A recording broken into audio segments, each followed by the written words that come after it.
अब एक काम करते हैं, आप में से किसी के भी माइंड में कोई भी क्वेश्चन है किसी भी तरह का, तो वो आप इनसे पूछिए।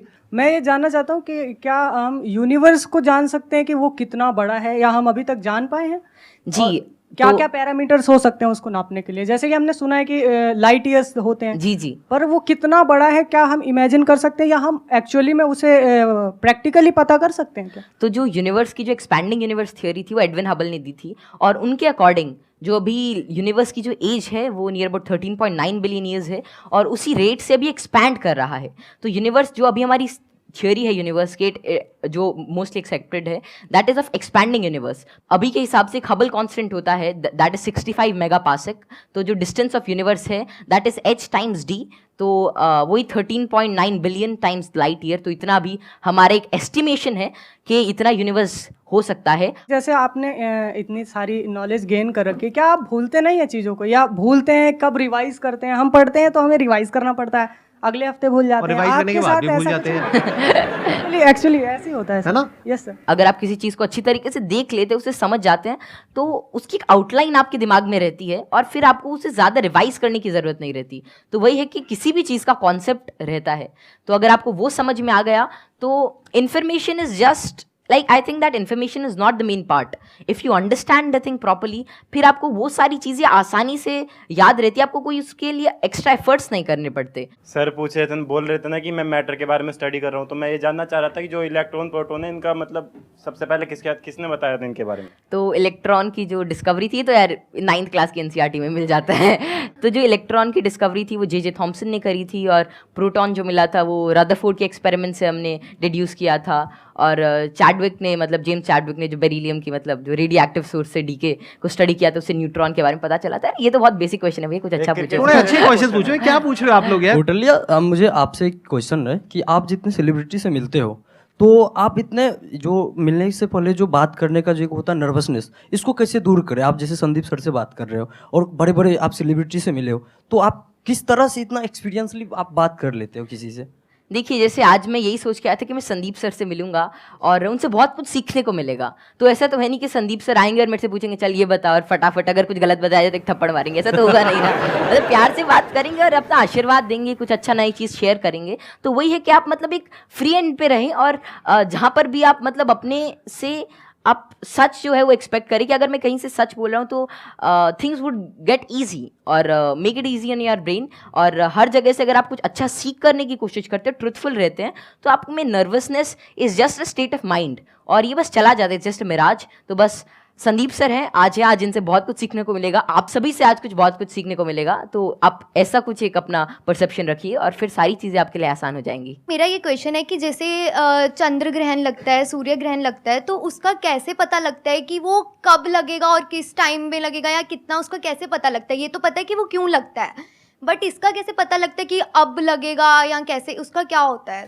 तो खैर ये जो टेक्नोलॉजी थी एस्टिमेट करने की कि कब सोलर एक्लिप्स, लूनर एक्लिप्स या कोई भी सेलेस्टियल मूवमेंट होगी, ये तो आज से मतलब कई हज़ार साल पहले ही डेड्यूस हो चुकी थी। और इसका रीज़न यही है कि ऑब्जर्वेशन से हम एवरेज टाइम निकाल सकते हैं। एक पैरेलैक्स एंगल आपने पढ़ा होगा कि उससे हम मतलब ये एवरेज स्पीड और एवरेज डिस्टेंस निकाल सकते हैं किसी भी चीज़ का, और उससे ही हम डेड्यूस कर सकते हैं कि कितना रेडियस है, कि एक साल में इतना डिस्टेंस ट्रैवल करती है। फिर एपोजी पेरेजी, फिर केपलर्स लॉ लगा के सेमी मेजर एक्सिस वगैरह निकाल के, तो उससे हम उसका डिस्टेंस यूज़ कर सकते हैं, और फिर टाइम पीरियड से हम we can actually deduce it. और एक नई चीज़ लूनर एक्लिप्स वगैरह के बारे में ये है कि जैसे जैसे आजकल क्या है, जो due to tidal forces moon हमसे हर साल 3 सेंटीमीटर दूर जा रहा है। तो बहुत हज़ारों सालों बाद ऐसा होगा कि सन तो उतना ही रहेगा, लेकिन चांद जो छोटा हो जाएगा, तो उसके बाद मतलब एक्लिप्स जो होगी वो जिसे आजकल टोटल होती है उतनी नहीं होगी। तो ये estimation it is done by using observation. और एस्ट्रोनॉमी एक ऐसा फील्ड है जो हज़ारों सालों तक ऑब्जर्वेशन से ही चला, और बहुत सारे पुराने साइंटिस्ट जैसे केपलर, गैलीली, आर्यभट्ट, जितने भी बड़े लोग थे जो पुराने ज़माने के, वे सभी ऑब्जर्व करते थे। उनकी ऑब्जर्वेटरीज होती थी कि कैसे कैसे जो हेवनली बॉडीज़ हैं ये इंटरैक्ट कर रही हैं, कैसे कैसे ट्रैवल कर रही हैं, इनमें क्या चेंजेस हैं, और उन्हीं सभी चेंजेस को एस्टिमेट करके, उन सभी को देख के आज हमने मतलब ऐसी सारी टेक्नोलॉजी को रिड्यूस किया है कि जिससे हम कर सकते हैं, एस्टिमेट कर सकते हैं उनका टाइम पीरियड, उनका डिस्टेंस, और कैसे वे एक्ट करेंगे। एक्सीलेंट जी, big round of applause for him.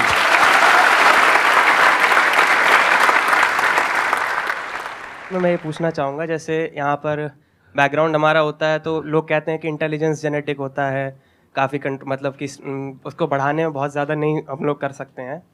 तो आपका इस पर क्या व्यू है कि इंटेलिजेंस, जैसे IQ टेस्ट भी आप बार बार दोगे तो आपका IQ का स्कोर बढ़ने लगेगा उसमें, तो आपका इसमें क्या कमेंट रहेगा कि इंटेलिजेंस के लिए आप क्या व्यू रखते हैं? ये ना बहुत इंटरेस्टिंग क्वेश्चन है जी सर। और मैं ये क्वेश्चन के आंसर से पहले एक बार, अगर आपके पेरेंट्स आए हुए हैं, आपके फादर हाँ, आए हाँ, हुए हैं पापा यहाँ जी पर, आए हुए हैं। मैं एक बार उनसे भी कुछ बात करना चाहूंगा। एक बार उनको माइक दीजिए।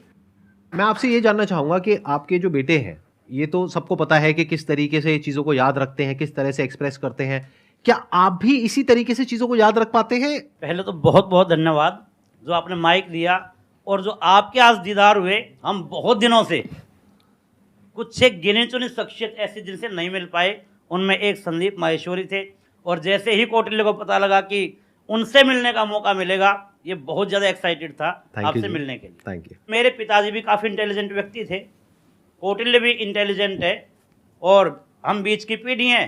थोड़ा सा मैं कुछ कम हूँ, ये दोनों दादा पोता थोड़े ज़्यादा बहुत ऐसे बच्चे हैं जो मेरे से बहुत ज़्यादा इंटेलिजेंट है, मेरे को लगता है, जिनकी बात करने के ढंग से, जो इतने ज़्यादा, आपने छोटे बच्चे को देखा होगा, वो बहुत अच्छे अच्छे सवाल पूछते हैं, मतलब वे कुछ भी पूछ लेते हैं, और मतलब आपको लगता है कि अरे नहीं, ये तो इससे मतलब एज से बहुत ऊपर की चीज़ है, मतलब या तो आप किसी और मूड में होते हो, और हम उसे इग्नोर कर देते हैं। तो जैसे जैसे हम सवाल पूछते हैं, उतना ज़्यादा हमारे अंदर एक मतलब चीज़ों को जानने के लिए एक चाह रहती है, और अगर हम वो उस क्यूरियोसिटी को कर्ब नहीं करते हैं तो उतनी ही ज़्यादा मतलब वो बाद में सवाल पूछता है, उसके एक इंक्विजिटिव ब्रेन रहता है, और curiosity something that drives this intelligence, and I don't think that there is such a great involvement of IQ and genetics. लेकिन हाँ, अगर आपका मन है कि कोई चीज़ जानने का, कोई चीज़ करने का, then it's all about will power, और कितना आप उसमें टाइम डिवोट करते हैं, कितना आप क्यूरियोसिटी और इंटरेस्ट से काम करते हैं। Because even Richard P Feynman said, it really doesn't matter कि how much you know, but it matters कि आप कैसे चीज़ों के बारे में सोच रहे हैं, और कितना इन्फॉर्मेशन आपके पास है, कितना नॉलेज आपके पास है। It really doesn't matter until and unless you try to use that knowledge, और आप उस नॉलेज से कोई नई चीज़ को समझने का प्रयास करते हैं। और कोई नई चीज़ तभी आ सकती है जब आपके पास कोई नया सवाल होगा। आपने बड़ी अच्छी बात बोली कि क्यूरोसिटी हम सबके अंदर होती है, जी सर। लेकिन होता क्या है कि घर में जाकर के हम उल्टे पुल्टे क्वेश्चंस पूछते हैं, जबकि क्वेश्चंस उल्टे पुल्टे नहीं होते हैं, सामने वाले को समझ नहीं आता है तो उसके लिए उल्टे हो जाते हैं, तो वो उसको चुप करा देते हैं। हाँ, बच्चे को चुप करा देते हैं और वहीं पे उसकी क्यूरोसिटी मर जाती है। उसके बाद में क्वेश्चनिंग खत्म हो जाती है, उसके बाद में वो रटना शुरू कर देता है। रटने में इंटरेस्ट तो आता नहीं है, तो ना तो अब रट पाते हैं ना समझ पाते हैं, बिल्कुल। दोनों तरफ से चले गए। तो अब मैं ये आपसे जानना चाहूंगा कि क्या बचपन में जब आपने क्वेश्चनिंग करी, इस तरह के क्वेश्चंस पूछते थे, शुरू में तो आपने अपने पेरेंट्स से पूछा होगा या अपने आसपास में जो लोग थे उनसे पूछे होंगे जी। तो क्या आपको सपोर्ट मिला? क्या उन्होंने आपको एनकरेज किया या उन्होंने भी आपको यही कहा कि क्या फालतू के क्वेश्चंस पूछ रहा है? नहीं, जैसे I think I was fortunate enough कि जितने भी मैं सवाल पूछता, कोई ना कोई मेरा जवाब दे ही देता था। और बात शुरू ऐसी होती थी कि मानो कोई घर पे कोई बात चल रही है किसी भी चीज़ को लेकर, मानो दे टॉकिंग अबाउट के एक इकोनॉमिक क्राइसिस है देश में, तो मैं उसके अंदर मैं सुनता रहता था, या कोई भी ऐसी चीज़ हो रही है, कोई स्पेस मिशन जा रहा है, मैं सुनता रहता था, मैं चीज़ों को ऑब्जर्व करता था। और वैसे ही मेरे जो भी सवाल आते, I was fortunate enough to get their answers. और मानो अगर मेरे को उसका जवाब नहीं भी मिलता तो मैं पूरे दिन उनसे पूछता रहता। तो एक तो मैंने भी कसम खा रखी थी कि जवाब तो चाहिए ही, तो मैं खाते हुए भी यही पूछता, नहाते हुए भी यही पूछता, और जो भी काम करता मैं मतलब मेरे दिमाग में वही रहता जब तक वो रिजॉल्व नहीं होता। तो ज़्यादा मेरे को दिक्कत नहीं आई और मेरे को जल्दी ही जवाब मिल गया। और अगर कोई ऐसा रहता तो मतलब मैं भी ठीक था, और मेरे family and everything they supported me really well. तो यहाँ पे वो जो पेरेंट्स मुझे अभी देख रहे हैं उनके लिए एक बहुत बड़ा लेसन है कि अगर बच्चे कुछ क्वेश्चंस पूछते हैं तो उनके जवाब देने चाहिए, हमें पीछे नहीं हटना चाहिए, और अगर जवाब नहीं है तो हमें बोलना चाहिए। हाँ हाँ, विद ऑल दी हम्बलनेस कि भाई हमारे पास में जवाब नहीं है, आप खुद फिगर आउट करो जाकर। मतलब सर जब मैं छोटा था तो it was lean about like 2013 और समथिंग, और तब मतलब यही इंटरनेट बहुत कम था, और तो यही था कि कोई सवाल मेरे मन में आता, शायद वो नहीं पता रहता, तो मेरे पापा जी एक डोंगल आता था, मतलब वोडाफोन का, बहुत महंगा उसका रिचार्ज था, मतलब ऐसे मतलब अभी चला तो एक वीडियो देखने के बाद ही ख़त्म हो जाता था तो फिर वो लाते और मतलब मेरा जो भी सवाल रहता मेरे को उसका आंसर मिलता। तो ऐसे ही एटलस आती थी और कई सारी बुक्स थी, उन्होंने मेरी बहुत हेल्प करी। और अगर कभी मानो पर्सनल मतलब कोई और out of the box idea आता है, कोई क्वेश्चन आता, तो उसका जवाब मुझे किसी भी सोर्स से मिल जाता। थैंक यू जी, thank you Kautilya. Okay, pleasure meeting you.